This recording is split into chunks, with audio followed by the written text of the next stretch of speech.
Hello everyone, ఈరోజు మనం చెప్పుకోబోతున్నటువంటి topic name వచ్చి ఇండస్ట్రియల్ పాలసీ, పారిశ్రామిక విధాన తీర్మానాలు. దాంట్లో మరి ముఖ్యంగా ఆఫ్టర్ ఇండిపెండెన్స్ ఇండియాలో జరిగినటువంటి first time industrial policy statement ఏదైతే ఉండిందో 1948 ఇండస్ట్రియల్ పాలసీకి సంబంధించినటువంటి విషయాలు, అలాగే అసలు ఇండస్ట్రియల్ పాలసీ రావడానికి, ఇండస్ట్రియల్ పాలసీ అనే దానికి ఇంపార్టెన్స్ ఇవ్వడానికి, ఆఫ్టర్ ఇండిపెండెన్స్ ఇండియా అనేది ప్రాముఖ్యత ఇవ్వడానికి, ఇండస్ట్రీస్కి ఎక్కువగా ప్రాముఖ్యత ఇవ్వడానికి కలిగిన కారణాలను ఈ వీడియోలో డిస్కస్ చేద్దాం. సో ఫ్రెండ్స్, మీకు ఆల్రెడీ ఇదివరకే మనం వీడియోలో డిస్కస్ చేసాం. ఇండియాలో బ్రిటిష్ వారికి ప్లాసీ యుద్ధం జరిగిన తర్వాత 1757లో ప్లాసీ యుద్ధం జరిగిన తర్వాత బ్రిటిష్ వారు భారతదేశంలో 1947 వరకు వారు అడ్మినిస్ట్రేషన్ కొనసాగించడం జరిగింది. సుమారు 200 సంవత్సరాల బ్రిటిష్ వారి కొలోనియల్ పీరియడ్లో ఇండియా అనేది పరిపాలించబడడం జరిగింది. సో బ్రిటిష్ వారి పరిపాలన నుంచి, వారి అడ్మినిస్ట్రేషన్ నుంచి ఇండిపెండెన్స్ అనేది సాధించినాక 1947లో ఇండిపెండెన్స్ పొందిన తర్వాత ఇండియా ముందున్నటువంటి సవాళ్ళలో భాగంగా అప్పటికే ఇండియా ప్రైమరీ సెక్టర్ పైన ఎక్కువగా డిపెండ్ అయి ఉండడం, ప్రైమరీ సెక్టర్ అంటే మనకి ఆల్రెడీ డిస్కస్ చేసాం, అగ్రికల్చర్ అలైడ్ సెక్టర్స్ పైన ఎక్కువగా డిపెండ్ అయి ఉండేది. సో అగ్రికల్చర్తో పాటుగా ఇండస్ట్రీస్కి ఎక్కువగా ప్రియారిటీ ఇవ్వాల్సినటువంటి పరిస్థితి ఆ సందర్భంలో ఉండింది. సో ఈ ఇండస్ట్రియల్ పాలసీస్ రావడానికి కలిగిన కారణాలను డిస్కస్ చేస్తూనే 1948కి సంబంధించినటువంటి ఇండస్ట్రియల్ పాలసీని ఈ క్లాస్లో మనం చెప్పుకుందాం. సో ఫ్రెండ్స్, ఇక్కడ India before colonial rule was a self sustained economy primarily based on primary sector. మనం ఇంతకు ముందే డిస్కస్ చేస్తూ వస్తున్నాం. కొలోనియల్ పీరియడ్ అంటే మనకి తెలుసు, వలసవాదమైన బ్రిటిష్ వారి పరిపాలనా కాలంలో ఇండియా అనేది సెల్ఫ్ సస్టైన్డ్. బ్రిటిష్ వారు కొన్ని అంటే మెయిన్ అగ్రికల్చర్ సెక్టార్కి ఇంపార్టెన్స్ అంటే వారికి కావలసినటువంటి కమర్షియల్ క్రాప్స్ని ఎక్కువగా ప్రోత్సహించడం, టీ, కాఫీ, అలాగే ఫుడ్ గ్రెయిన్స్ ప్రొడక్షన్తో ఇలా సెల్ఫ్ సస్టైన్డ్ ఎకానమీగా చాలా ప్రిమిటివ్ స్టేజ్లో మన భారతదేశ ఎకానమీ, ఎస్పెషల్లీ అగ్రికల్చర్ సెక్టర్ అనేది ఉండడం జరిగింది. సో బ్రిటిష్ వారు అగ్రికల్చర్కి అంతగా ఇంపార్టెన్స్ అనేది ఏమి ఇవ్వలేదు, కానీ వారు ప్రోత్సహించిన కొద్దిపాటి అగ్రికల్చర్ సెక్టర్ యొక్క ప్రోగ్రెస్ కూడా బ్రిటిష్ వారి యొక్క అవసరాలకు అనుగుణంగా కమర్షియల్ క్రాప్స్కి ఎక్కువగా వారు ఇంపార్టెన్స్ ఇవ్వడాన్ని మనం హిస్టరీలో చూసాము. సో అలాగే ఇండస్ట్రియల్ పాలసీస్ ఎందుకు తీసుకోవాల్సినటువంటి అవసరం వచ్చింది అనేది ఒకసారి చూస్తే, at the time of independence the Indian economy was facing severe problems of illiteracy, poverty, low per capita income, industrial backwardness and unemployment. So friends, ఇక్కడ మనకి ఇండిపెండెన్స్ వచ్చే నాటికి, స్వాతంత్రం సంపాదించే నాటికి Indian economy was facing severe problems. మనకు అప్పటికే illiteracy ఉండింది. ప్రారంభంలో చాలా తక్కువ మంది లోయెస్ట్ లిటరసీ ఉన్నటువంటి కంట్రీగా ఉండడం జరిగింది. అలాగే పావర్టీ, అన్ఎంప్లాయ్మెంట్ అనేవి బేసికల్గానే ఇండియాలో కొలోనియల్ బ్రిటిష్ టైం నుంచి కూడా ఇండిపెండెన్స్ పొందే నాటికి పావర్టీలో ఉండింది. అలాగే అన్ఎంప్లాయ్మెంట్ కూడా మన ఇండియాలో ఉండడాన్ని మనం చూసాము. Lowest per capita income, national income వచ్చేది తక్కువ. సో కాబట్టి పర్ క్యాపిటల్ ఇన్కమ్ కూడా చాలా తక్కువగా ఉండేది. ఇండస్ట్రియల్ బ్యాక్వర్డ్నెస్ అంటే బ్రిటిష్ వారు ఎంకరేజ్ చేసినటువంటి కొద్దిపాటి జూట్ పరిశ్రమలు కానీ, షుగర్ కేన్ ఇండస్ట్రీస్ కానీ, కొన్ని ఇండస్ట్రీస్, చాలా లిమిటెడ్ ఇండస్ట్రీస్ అనేవి, అవి కూడా కొన్ని ప్రధానమైనటువంటి నగరాల్లో మాత్రమే అప్పట్లో ఇండస్ట్రీస్ అనేవి ఉన్నాయి. సో మనకి ఎదురవుతున్నటువంటి సవాళ్ళు ఏంటంటే, మనం ఫేస్ చేయాల్సినటువంటి ప్రాబ్లమ్స్ ఏముండేనంటే, మనకి స్వాతంత్రం వచ్చే నాటికే మనం సివియర్ ప్రాబ్లమ్స్ అయిన ఇల్లిటరసీని ఫేస్ చేస్తున్నాము, పేదరికాన్ని ఫేస్ చేస్తున్నాము, నిరుద్యోగితను ఫేస్ చేశాము. ఇండస్ట్రియల్ బ్యాక్వర్డ్నెస్ అంటే అసలు పరిశ్రమల స్థాపనకే పెద్ద ప్రాముఖ్యత అనేది జరగలేదు. అలాగే తక్కువ తలసరి ఆదాయం అనేది ఇండియాలో ఉండడాన్ని మనం గమనించాము. సో ఆ విధంగా since independence India made an effort era of industrial development. The government adopted rules and regulations for the various industries. So industrial policy అంటే ఎప్పుడైతే మనకి ఇండిపెండెన్స్ని మనం సాధించామో ఆ మరుక్షణమే అప్పుడున్నటువంటి నాయకులందరూ కూడా, వారి వారి క్యాబినెట్స్ కూడా పరిశ్రమల స్థాపనకు, ఇండస్ట్రీస్ ఎస్టాబ్లిష్ చేయడానికి, ఇండస్ట్రియల్ డెవలప్మెంట్కి ఎక్కువగా ప్రియారిటీ ఇవ్వడాన్ని మనం గమనించాలి. సో ఇండస్ట్రియల్ పాలసీ అంటే ప్రధానంగా గవర్నమెంట్ ఇండస్ట్రీస్ని అడాప్ట్ చేసుకోవడము, లేదా కొత్తగా ఎస్టాబ్లిష్ చేయడానికి రూల్స్ అండ్ రెగ్యులేషన్స్ ఇవ్వడము. సో ఈ విధంగా పరిశ్రమలకు పట్ల ఎక్కువగా ఫోకస్ పెట్టడాన్ని మనం ఇండస్ట్రియల్ పాలసీస్లో భాగంగా ఇండస్ట్రీస్కి ఇచ్చేటటువంటి ఇంపార్టెన్స్ని చెప్పేదాన్ని మనం ఈ పాలసీలో డిస్కస్ చేస్తాం. సో ఆ విధంగా వాట్ ఈజ్ ఇండస్ట్రియల్ పాలసీ, అసలు పారిశ్రామిక విధానము అనేది ఏమిటి అనేది మనం ఒకసారి డిస్కస్ చేస్తే, industrial policy is an important component of economic growth. Industrial policy refers to the strategies adopted by the government for industrial development in the country. మన దేశంలో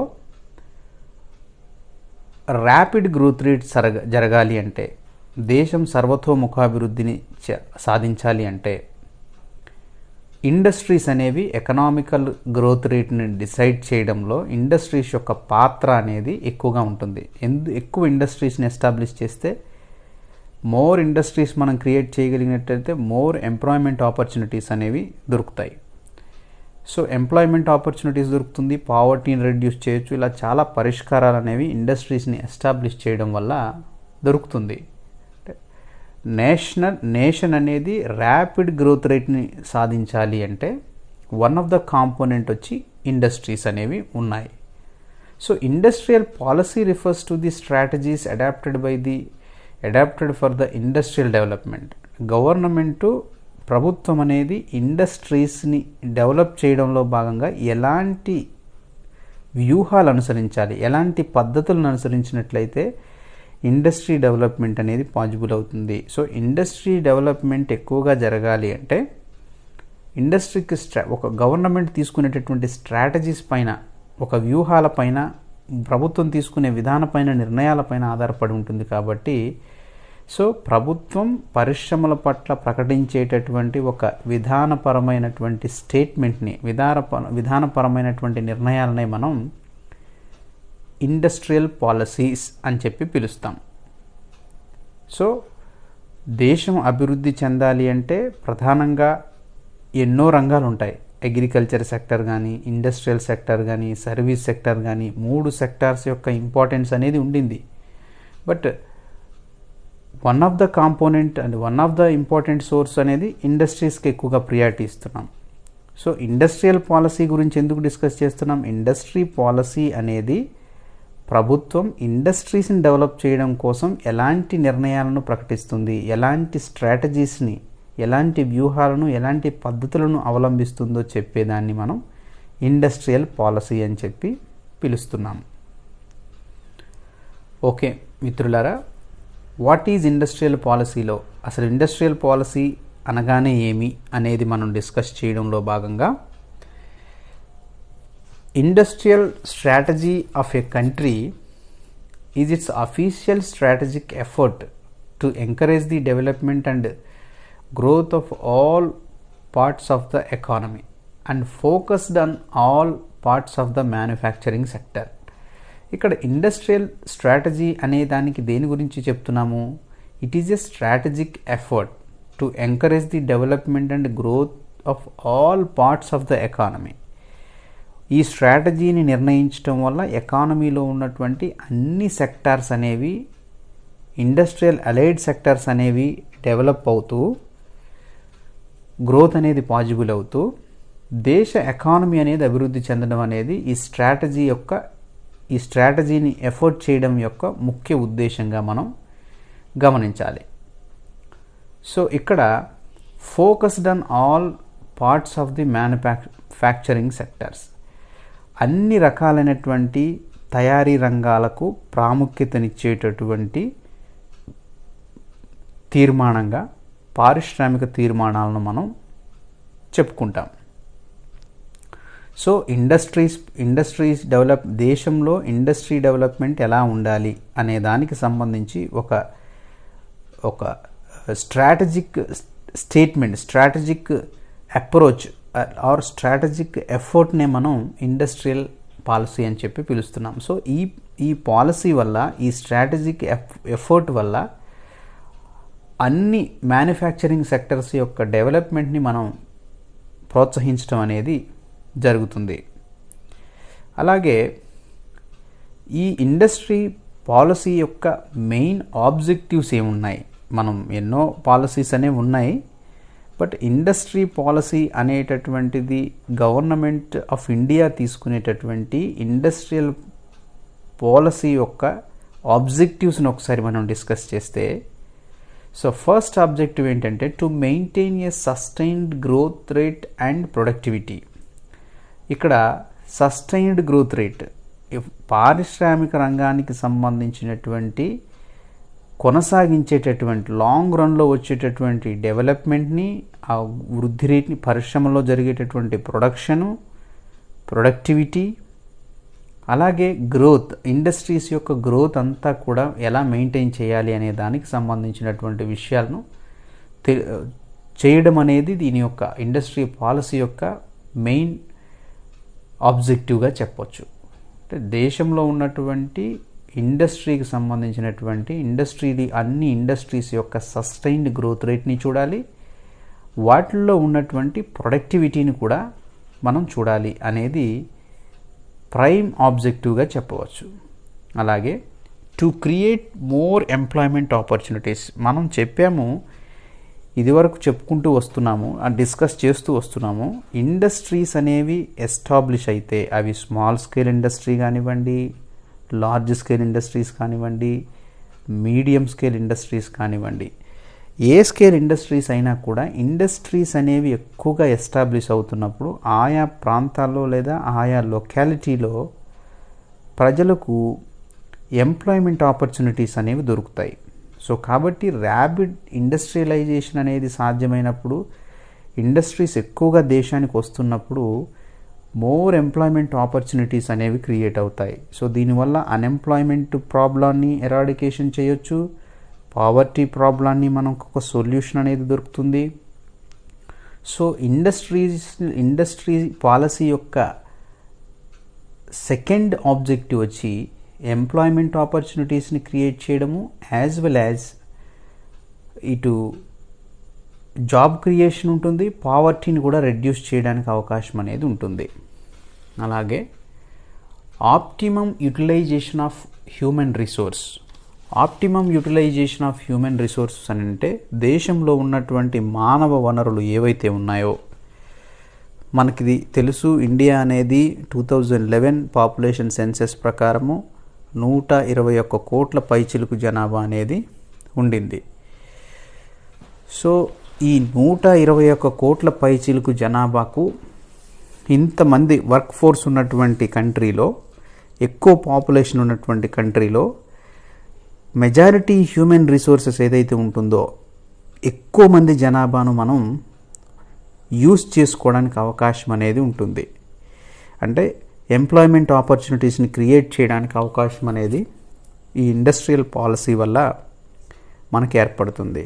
so optimum utilisation of human resources అనేది చాలా ఇంపార్టెంట్గా third ఆబ్జెక్టివ్గా ఉండడం జరిగింది. So industrial policy, government తెచ్చేటటువంటి పారిశ్రామిక తీర్మానం, ఇండస్ట్రియల్ పాలసీ యొక్క మెయిన్ ఆబ్జెక్టివ్స్ వచ్చి maintain a sustained growth rate and productivities, అలాగే to create more employment opportunities in the nation, అలాగే to optimum utilisation of human resource, దేశంలో ఉన్నటువంటి మెజారిటీ జనాభాకు మనం ఉపాధి అవకాశాలను కలిగించవచ్చు, అలాగే దేశంలో ఉన్నటువంటి మెజారిటీ జనాభాను మనం ఎక్కువగా ఉపయోగించుకోవడానికి అవకాశం, ఆప్టిమమ్ యూటిలైజేషన్ అనేది, హ్యూమన్ రిసోర్స్ యూటిలైజేషన్ అనేది సాధ్యమవుతుంది అనేది చెప్తుంది. అలాగే టు అటైన్ ఇంటర్నేషనల్ కాంపిటివెన్స్ అంటే ఇంటర్నేషనల్గా కూడా పోటీతత్వాన్ని, పారిశ్రామిక ప్రగతిలో మనం పోటీతత్వాన్ని ఎదుర్కోవాల్సినటువంటి అవసరం ఉంటుంది. సో ఆ విధంగా ఈ కాంపిటేటివ్నెస్ అనేటటువంటిది ప్రపంచవ్యాప్తంగా ఉన్నటువంటి ఈ విధమైనటువంటి దాన్ని ఎదుర్కోవడానికి అవకాశం ఉంటుంది. అలాగే to transform India into a major partner and player in the global area. So భారతదేశం యొక్క పారిశ్రామిక ప్రగతిని ప్రపంచ ఆర్థిక ఎకానమీలో one of the major పార్ట్నర్గా,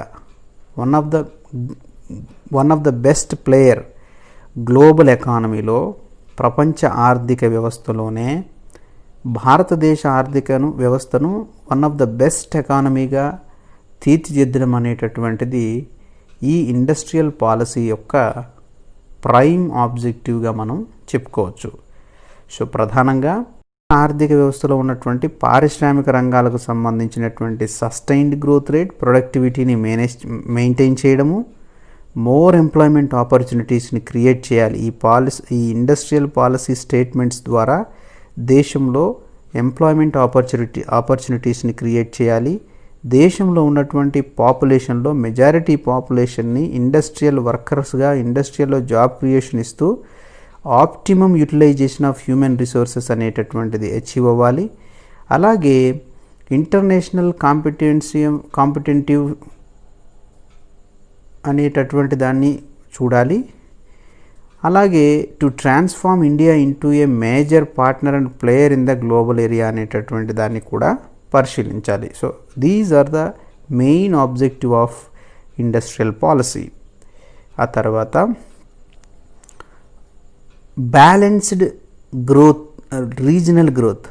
industries అనేవి బ్రిటిష్ వారికి సంబంధించినటువంటి ప్రీ ఇండిపెండెన్స్లో, కొలోనియల్ పీరియడ్లో బ్రిటిష్ వారు ఎస్టాబ్లిష్ చేసినటువంటి టెక్స్టైల్స్ ఇండస్ట్రీస్ కానివ్వండి, ఆ తర్వాత షుగర్ కేన్ ఇండస్ట్రీస్ కానివ్వండి, ఇవన్నీ కూడా కొన్ని నగరాల్లో మాత్రమే ఉన్నాయి. సో ఆఫ్టర్ ఇండిపెండెన్స్ తర్వాత ఇండియా తీసుకొచ్చినటువంటి ఇండస్ట్రియల్ పాలసీ యొక్క ఆబ్జెక్టివ్లో అన్ని ప్రాంతాలకు ఇంపార్టెన్స్ ఇస్తూ, అన్ని స్టేట్స్కు, అన్ని ఏరియాకు ఇంపార్టెన్స్ ఇస్తూ, ఆయా ప్రాంతాల్లో ఇండస్ట్రీస్ని ఎస్టాబ్లిష్ చేస్తూ దేశం మొత్తాన్ని కలుపుకొని ఒక బ్యాలెన్స్డ్ రీజనల్ గ్రోత్ రేట్ అనేది సాధించాలి. సో ఇండియాలో ఇక్కడ రీజనల్ ఇంబ్యాలెన్సెస్ అనేవి రాకుండా అన్ని చోట్ల ఇండస్ట్రీస్ని పెడుతూ బ్యాలెన్స్డ్ రీజనల్ గ్రోత్ రేట్కి ఎక్కువగా ప్రాముఖ్యత ఇవ్వాలి అనేది ఈ పాలసీ, ఇండస్ట్రియల్ పాలసీకి సంబంధించినటువంటి ఆబ్జెక్టివ్స్లో వన్ ఆఫ్ ద ఆబ్జెక్టివ్. అలాగే prevention of concentration of economic power. ఇప్పుడు మనకి తెలుసు భారతదేశంలో ఉన్నటువంటి కొన్ని సంస్థలు గుత్తాధిపత్యాన్ని కలిగి ఉన్నాయి, ఆర్థిక ఛత్రాధిపత్యాన్ని కలిగేటటువంటి పరిశ్రమలు ఉన్నాయి. సో ఇండస్ట్రియల్ పాలసీ యొక్క మెయిన్ ఉద్దేశం ఏంటి అంటే ఎకనామిక్ పవర్ కాన్సన్ట్రేటెడ్గా ఉండేటటువంటి విధానాన్ని, ఎకనామిక్ అంటే దేశంలో సంపదంతా కొద్దిమంది చేతుల్లో కేంద్రీకృతమయ్యేటట్టుగా ఎకనామిక్ కాన్సన్ట్రేషన్ పవర్ ఉండేటటువంటి విధంగా పాలసీ డెసిషన్స్ అనేవి ఉండకూడదు. సో అన్ని చోట్ల ఇండస్ట్రీస్కి ప్రాముఖ్యతనిస్తూ ఏ ఒక్క చోట కూడా కాన్సన్ట్రేషన్ ఆఫ్ ఎకనామిక్ పవర్ అనేది, ఆర్థిక శక్తి అంతా ఒకే చోట కేంద్రీకృతమయ్యేటటువంటి విధానం కాకుండా దాన్ని తొలగిస్తూ బ్యాలెన్స్, రీజనల్ బ్యాలెన్స్ ఎస్పెషల్లీ అన్ని చోట్ల పెడుతూ డీసెంట్రలైజ్డ్ చేస్తూ గ్రోత్ రేట్ని సాధించాలి అనేటటువంటిది ఈ ఇండస్ట్రియల్ పాలసీ స్టేట్మెంట్ యొక్క ప్రైమ్ ఆబ్జెక్టివ్. అలాగే balanced industrial structure. Balanced industrial structure అన్నా కూడా మనం అదే చెప్పుకున్నాం, ఏదైతే దేశమంతటా కూడా ఇండస్ట్రీస్ అనేవి ఉండాలి అనేవి చెప్పుకున్నాం. సో ఫ్రెండ్స్, ఇక్కడ ప్రైమ్ ఆబ్జెక్టివ్స్ అంటే ఇండస్ట్రీ, ఇదంతా మనం ఎందుకు స్ట్రెస్ చేస్తున్నామంటే భారతదేశంలో ఆఫ్టర్ ఇండిపెండెన్స్ మనం ఇండస్ట్రీ సెక్టార్కి ఎక్కువగా ప్రియారిటీ ఇస్తూ ఇండస్ట్రీస్ ఎక్కువగా డెవలప్ అవ్వాలి అనే ఉద్దేశంతో ప్రభుత్వం ఇండస్ట్రీస్ ఎలా ఏర్పాటు చేయాలి, వాటి యొక్క రెగ్యులేషన్ ఎలా ఉండాలి, అవి గవర్నమెంట్ కంట్రోల్లో ఉండాలన్నా ప్రైవేట్ కంట్రోల్లో ఉండాలన్నా ఎలా ఉండాలి అనే దానికి సంబంధించినటువంటి ఒక స్టేట్మెంట్ని ఇస్తుంది. కాబట్టి ఆ స్టేట్మెంట్ని మనం ఇండస్ట్రియల్ పాలసీ అని చెప్తున్నాము. ఆ ప్రభుత్వం ఇచ్చే ఇండస్ట్రియల్ పాలసీ యొక్క మెయిన్ ఆబ్జెక్టివ్స్ వచ్చి ఇండస్ట్రీస్ అనేవి సస్టైన్డ్ గ్రోత్ రేట్ని, ప్రొడక్టివిటీని మేనేజ్ చేయాలి, ఇండస్ట్రీస్ అనేవి మోర్ ఎంప్లాయ్మెంట్ ఆపర్చునిటీస్ని క్రియేట్ చేసేటట్టు ఉండాలి, ఇండస్ట్రీస్ అనేవి ఆప్టిమమ్ యూటిలైజేషన్ ఆఫ్ హ్యూమన్ రిసోర్సెస్ని యూస్ చేసుకునేటట్టుగా ఉండాలి, అలాగే ఇంటర్నేషనల్ కాంపిటేటివ్ ఎండ్స్ అనేటటువంటిది కలిగి ఉండాలి. అలాగే ఈ ఇండియా యొక్క ఈ ఇండస్ట్రీస్ ఎస్టాబ్లిష్ చేయడం వల్ల ఇండియా అనేది major partner and player in the global ఏరియాలో ర్యాపిడ్ గ్రోత్ రేట్ని సాధించేటటువంటి విషయంలో ఇండియా అనేది గ్లోబల్లో చాలా కీలక పాత్ర పోషించాలి అనేటటువంటిది. అలాగే దేశమంతా కూడా రీజనల్ ఇంబ్యాలెన్సెస్ అనేవి లేకుండా బ్యాలెన్స్డ్ రీజనల్ గ్రోత్ రేట్కి ప్రాముఖ్యత ఇచ్చే విధంగా ఇండస్ట్రీస్ని ఎస్టాబ్లిష్ చేయాలని, prevention of concentration of economic power, ఒకే చోట ఆర్థిక శక్తి అంతా కేంద్రీకృతమయ్యేటటువంటి భారీ పరిశ్రమలాగా కాకుండా చాలా పెద్ద ఎత్తున ఇండస్ట్రీస్ అనేవి అన్ని చోట్ల పెడుతూ బ్యాలెన్స్డ్ ఇండస్ట్రియల్ స్ట్రక్చర్ అనేది ఉండాలి అనేది ప్రభుత్వం తాలూకు ఇచ్చేటటువంటి ఇండస్ట్రియల్ పాలసీ స్టేట్మెంట్కి సంబంధించినటువంటి ఆబ్జెక్టివ్స్గా వీటిని మనం చెప్పుకోవచ్చు. సో మిత్రులారా, ఇక్కడ మనం ఒకసారి గమనిస్తే ఇండియాలో ఇప్పటి వరకు వచ్చినటువంటి ఇండస్ట్రియల్ పాలసీ, ప్రభుత్వం నుంచి వచ్చినటువంటి పారిశ్రామిక విధాన తీర్మానాలలో మొదటిది 1948 industrial policy, 1951 industrial policy, 1973 industrial policy, 1977 industrial policy, 1980 industrial policy, 1991 industrial policy. So 6 పారిశ్రామిక తీర్మానాలు ఆఫ్టర్ ఇండిపెండెన్స్, మనకి ఇండిపెండెన్స్ వచ్చిన తర్వాత ప్రభుత్వం ఇప్పటి వరకు తీసుకొచ్చినటువంటి ఇండస్ట్రియల్ పాలసీస్ అనేవి 6 మేజర్ ఇండస్ట్రియల్ పాలసీస్గా మనం చెప్పొచ్చు. సో అందులో 1 by 1 మనం చెప్పుకుంటూ వెళ్తే, మొదటి పారిశ్రామిక విధాన తీర్మానం అంటే 1947లో ఇండిపెండెన్స్ వస్తే 1948లోనే ప్రభుత్వం, అప్పుడున్నటువంటి నాయకత్వం అగ్రికల్చర్ సెక్టర్ మాత్రమే కాకుండా ప్రైమరీ సెక్టార్కు మాత్రమే ప్రియారిటీ ఇవ్వకుండా ఇండస్ట్రియల్ వ్యవస్థ అనేది ఎక్కువగా ఉన్నట్లయితే ఎక్కువ ఎంప్లాయ్మెంట్ ఆపర్చునిటీస్ని క్రియేట్ చేయొచ్చు, యాజ్ వెల్ యాజ్ పావర్టీని రెడ్యూస్ చేయొచ్చు అనేటటువంటి ఉద్దేశంతో ఫస్ట్ ఇండస్ట్రియల్ పాలసీని 1948లో అనౌన్స్ చేయడం జరిగింది. సో ఇప్పుడు 1948 ఇండస్ట్రియల్ పాలసీకి సంబంధించినటువంటి కాన్సెప్ట్ని మనం ఇప్పుడు ఒకసారి పరిశీలిద్దాం. సో ఒకసారి ఇప్పటి వరకు వచ్చినటువంటి భారతదేశంలో వచ్చినటువంటి పారిశ్రామిక తీర్మానాలు 6. సో 1948 ఇండస్ట్రియల్ పాలసీని ఒకటి గమనిస్తే, the first industrial policy after independence was announced on 6th April 1948. ఇది చాలా కాంపిటేటివ్ ఎగ్జామ్స్లో అడిగినటువంటి ప్రశ్న. మొదటి పారిశ్రామిక తీర్మానాన్ని 1948 April 6th నాడు అనౌన్స్ చేయడం అనేది జరిగింది. సో దీని ద్వారా దేశంలో ఉన్నటువంటి ఇండస్ట్రియల్ పాలసీ అనేది ఎలా ఉండాలి అనే దానికి సంబంధించి మొదటి పారిశ్రామిక తీర్మానంగా చెప్పుకోవచ్చు. So it was presented by doctor Shyam Prasad Mukherjee, industry minister. అప్పుడున్నటువంటి 1948లో మన దేశంలో ఉన్నటువంటి ప్రధానమంత్రి, మొదటి ప్రధాని, భారతదేశం యొక్క రూపురేఖలు స్వాతంత్రం తర్వాత చేంజ్ చేయడం కోసం అవిశ్రాంతంగా పనిచేసినటువంటి ప్రధాని జవహర్లాల్ నెహ్రూ గారు. సో జవహర్లాల్ నెహ్రూ యొక్క క్యాబినెట్లో పనిచేసినటువంటి ఇండస్ట్రీ మినిస్టరే డాక్టర్ శ్యామ్ ప్రసాద్ ముఖర్జీ. ఆ తర్వాత కాలంలో శ్యామ్ ప్రసాద్ ముఖర్జీ గారు ఇక్కడ Shyam Prasad Mukherjee, Indian politician and a barrister and academician who served as the Ministry for Industry and Supply in Prime Minister Jawaharlal Nehru cabinet. ఇక్కడ ప్రైమ్ మినిస్టర్ జవహర్లాల్ నెహ్రూ గారి యొక్క క్యాబినెట్లో వీరు పనిచేస్తూనే శ్యామ్ ప్రసాద్ ముఖర్జీ గారు కొన్ని కారణాల వల్ల నెహ్రూ గారితో విభేదం వచ్చి ఆయన క్యాబినెట్ నుంచి రిజైన్ చేయడం జరిగింది. ఆ తర్వాత ఆర్ఎస్ఎస్లో పనిచేయడము, ఆ తర్వాత బీజేపీ భావజాలంతో కూడినటువంటి పొలిటికల్ అట్మాస్ఫియర్ అనేది కూడా చేంజ్ అవ్వడం జరిగింది. సో ఏది ఏమైనా పొలిటికల్ సినారియో ఎలా ఉన్నప్పటికీ కూడా 1948లో ఉన్నటువంటి ఇండస్ట్రియల్ పాలసీని ఇంట్రడ్యూస్ చేసినటువంటి ఇండస్ట్రీ మినిస్టర్ వచ్చి మనకి శ్యామ్ ప్రసాద్ ముఖర్జీ గారు. వారు మనకి 1948 ఏప్రిల్ 6 నాడు ఈ పాలసీని అనౌన్స్ చేయడం అనేది జరిగింది. సో కాంపిటేటివ్ ఎగ్జామ్స్లో రిపీట్ అవుతున్నటువంటి బిట్ ఏంటి అంటే 1948 ఇండస్ట్రియల్ పాలసీ అనేది ఇంట్రడ్యూస్ చేసినటువంటి వ్యక్తి ఎవరు, అప్పటి ఇండస్ట్రీ మినిస్ట్రీ ఎవరు? సో డాక్టర్ శ్యామ్ ప్రసాద్ ముఖర్జీ గారు. సో వారికి సంబంధించినటువంటి నేమ్ని గుర్తుంచుకోవడం.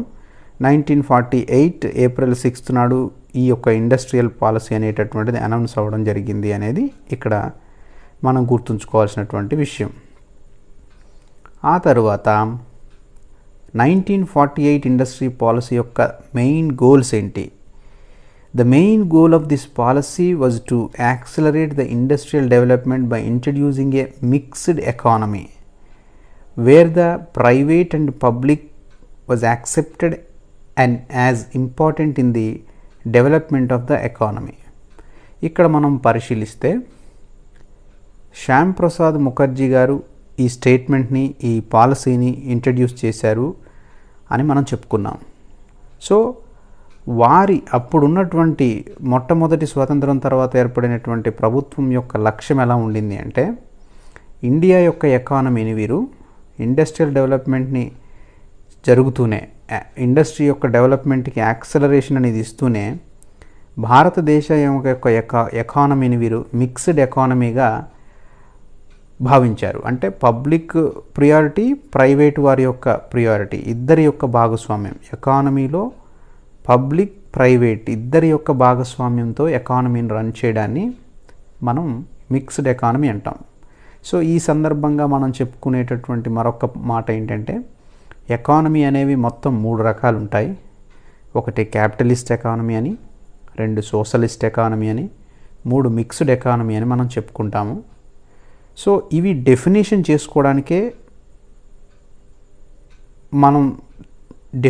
చేసుకోవడానికే ఉద్దేశించినటువంటి పదాలే.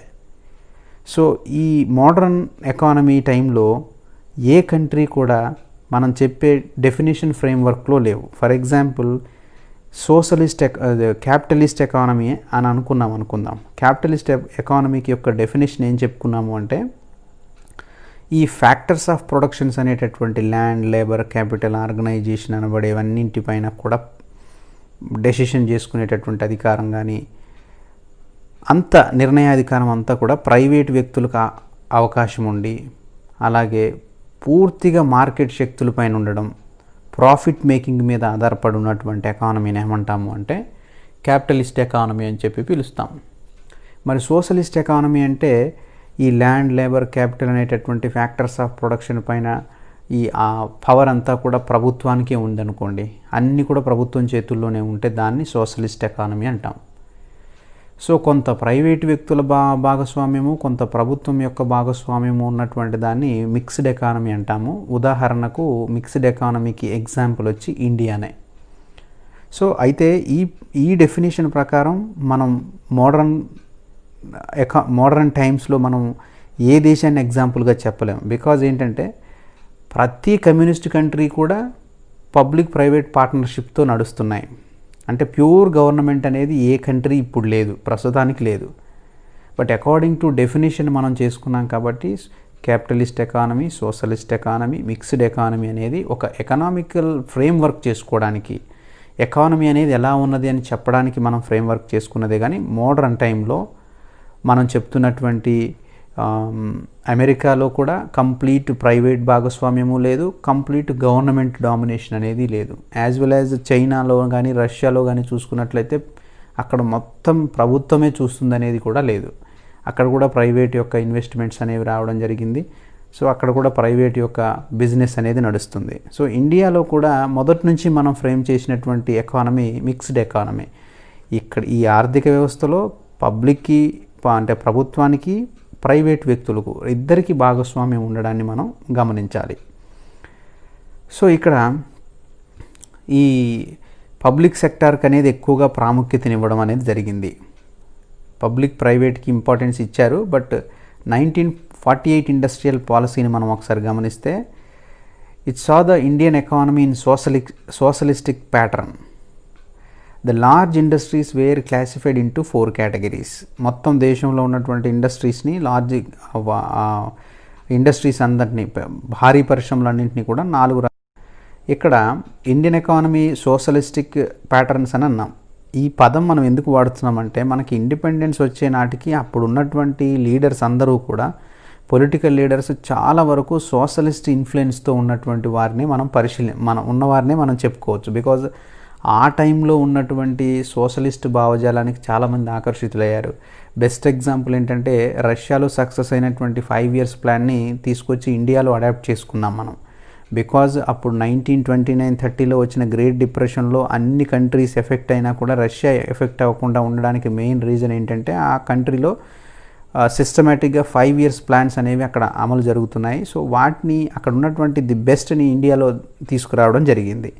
సో అంటే అప్పుడు ఉన్నటువంటి ఫ్రీడమ్ ఫైట్లో పనిచేసినటువంటి చాలా వరకు నాయకుల పైన కూడా ఈ సోషలిస్టిక్ భావజాలం ఉండడాన్ని మనం గమనించవచ్చు. సో ఈ ఇండస్ట్రియల్ పాలసీ యొక్క స్టేట్మెంట్లో మనం లార్జ్ ఇండస్ట్రీస్ ఏవైతే ఉన్నాయో వాటిని 4 కేటగిరీస్ కింద డివైడ్ చేయడం అనేది జరిగింది. దాంట్లో 1948 ఇండస్ట్రీ పాలసీలో మొదటిది ఏంటి అంటే industries with exclusive state monopoly, అంటే ప్రభుత్వంలోనే ఉంటాయి ఇవి. స్ట్రాటజిక్ ఇండస్ట్రీస్ ఏవైతే ప్రభుత్వం యొక్క ఆంతరంగిక భద్రతకు సంబంధించి, సో ప్రజల యొక్క భద్రతకు సంబంధించినటువంటి డిఫెన్స్ కానివ్వండి, ఆర్మ్స్ కానివ్వండి, ఇవన్నీ కూడా మోనోపొలీ, స్టేట్ మోనోపొలీ, ప్రభుత్వం యొక్క కంట్రోల్లో ఉంటాయి.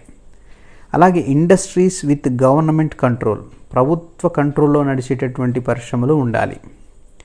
అలాగే మూడవది వచ్చి ఇండస్ట్రీస్ విత్ మిక్స్డ్ సెక్టర్, అంటే పబ్లిక్ ప్రైవేట్ భాగస్వామ్యం ఉన్నటువంటి ఇండస్ట్రీస్ కూడా ఉంటాయి.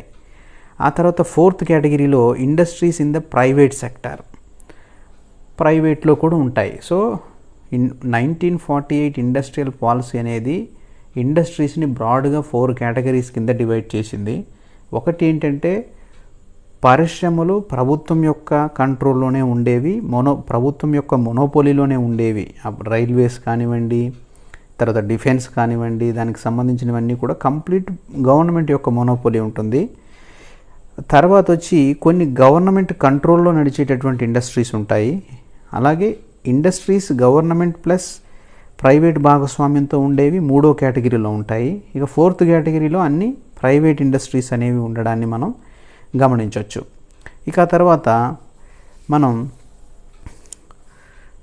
It included industries engaged in the activity of atomic energy, railways కానీ, ఆర్మ్స్ కానీ, అమ్యునిషన్ అనేది చూస్తే మందుగుండు సామాగ్రి తయారు చేసేటటువంటి ఇవన్నీ కూడా కంప్లీట్ ప్రభుత్వం యొక్క మోనోపోలీలో ఇవి పనిచేయడాన్ని మనం గమనించవచ్చు. అలాగే ఇండస్ట్రీస్ విత్ గవర్నమెంట్ కంట్రోల్లో ఏముంటాయి అంటే this category included industry of national importance. 18 such categories were mentioned in this category such as fertilizers, heavy machinery, defense equipment, heavy chemicals. ఇలా చూసుకోవచ్చు. అంటే ప్రభుత్వం కంట్రోల్లో ఉండేటటువంటి ఇండస్ట్రీస్ని ఒక 18 ఇండస్ట్రీస్ని చూపించారు. అందులో కేటగిరీస్ మనం చూస్తే ఫెర్టిలైజర్స్ అనేవి ఫార్మర్స్కి యూజ్ అయ్యేటటువంటి ఫెర్టిలైజర్ పెస్టిసైడ్స్కి సంబంధించినవి ఇండస్ట్రీసు గవర్నమెంట్ కంట్రోల్లోనే ఉండాలి. హెవీ మిషనరీస్ తయారు చేసే ఇండస్ట్రీస్ కూడా గవర్నమెంట్ కంట్రోల్లోనే ఉండాలి. డిఫెన్స్ ఎక్విప్మెంట్, యుద్ధానికి సంబంధించినటువంటి దేశ రక్షణకు సంబంధించినటువంటి ఎక్విప్మెంట్, యంత్రాలను తయారు చేసేవి కానీ హెవీ కెమికల్స్ని తయారు చేసేవన్నీ కూడా గవర్నమెంట్ కంట్రోల్లోనే ఉండాలి అనేది ఇది second category. First category monopoly, complete గవర్నమెంట్లోనే ఉంటాయి. రెండో కేటగిరీ గవర్నమెంట్ కంట్రోల్లో ఉన్నవి.